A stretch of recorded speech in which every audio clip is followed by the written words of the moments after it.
In episode 5 of Vietnam War Stories, we continue the story after the Tet Offensive. Though North Vietnam suffered tremendous casualties, the commitment to reunify the country remained unwavering. Meanwhile, the United States under President Nixon sought a new path, reducing troop numbers while maintaining the South Vietnamese regime, an approach that became known as Vietnamization.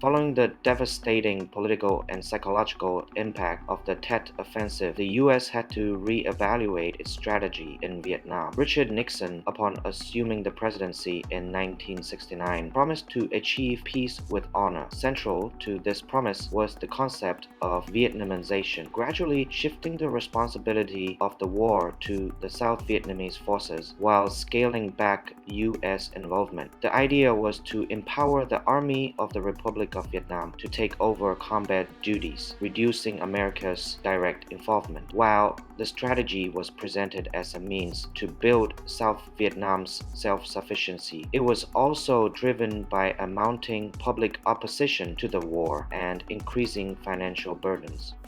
The North Vietnamese continue to utilize the Ho Chi Minh Trail, a sophisticated supply network running through Laos and Cambodia. This lifeline enabled North Vietnam to sustain the war effort by transporting troops, equipment, and supplies into South Vietnam, despite intense bombing campaigns. To disrupt these supply routes, the United States expanded the conflict beyond Vietnam's borders. Operation Manu, the covert bombing campaign in Cambodia, aimed to destroy North Vietnamese supply lines and sanctuaries. These actions, however, led to further destabilization of the region, creating a power vacuum that would eventually be filled by the renegade My Chi, My Shman, and Copa.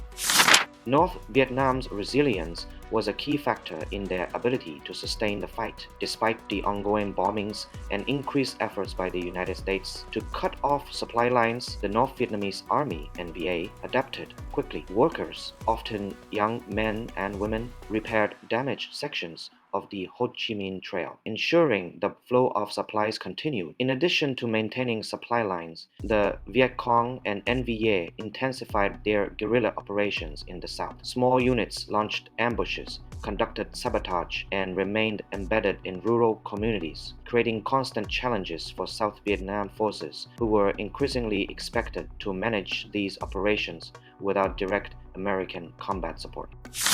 The continued conflict and the expansion of the war into Cambodia and Laos fueled anti-war sentiment back in the United States. Media coverage, including graphic images of bombings and the suffering of civilians, deepened the divide within American society regarding the war's legitimacy. The American public's growing disillusionment with the war exerted significant pressure on the Nixon administration. The U.S. government found itself trying to balance the need to demonstrate strength and commitment to South Vietnam while also responding to the calls for peace coming from its own citizens. In November 1969, the world learned about a massacre that had occurred the previous year, My Lai. In March 1968, American soldiers, acting on flawed intelligence, massacred hundreds of unarmed civilians in the village of My Lai, believing them to be Viet Cong sympathizers. The atrocities of My Lai and their subsequent cover-up painted a disturbing picture of the war. The revelation of My Lai further galvanized anti-war sentiment, not only among those who had already opposed the war, but also among moderate Americans who began to question the ethical and moral implications of U.S. involvement. The massacre became a symbol of the war's brutality and the cost of the prolonged conflict. Amidst ongoing military operations, diplomatic efforts also intensified. The Paris peace talks, which had begun in 1968, aimed to bring all parties to the table to negotiate a peaceful settlement to the conflict. However, the negotiations were characterized by delays, walkouts, and conflicting agendas. For North Vietnam, the peace talks were as much a part of their strategy as the battles fought on the ground. They aimed to project an image of willingness to negotiate while remaining firm in their goal of reunification. By dragging out the talks, they knew that time was on their side. as American resolve continued to consider the Democrat destruction, for the time was on their side. Under Nixon's administration, the U.S. began the gradual withdrawal of combat troops. Vietnamization, in theory, was about handing over the war to the South Vietnamese forces, but in practice, the RVN faced significant challenges. While the South Vietnamese forces grew in number, issues of morale, leadership, and logistics plagued their ability to match the discipline and determination of North Vietnamese forces. As American troops left, the RVN was tasked with holding the line against a determined and resourceful enemy. North Vietnam, meanwhile, continued to adapt and prepare, knowing that the U.S. withdrawal brought them closer to their ultimate goal.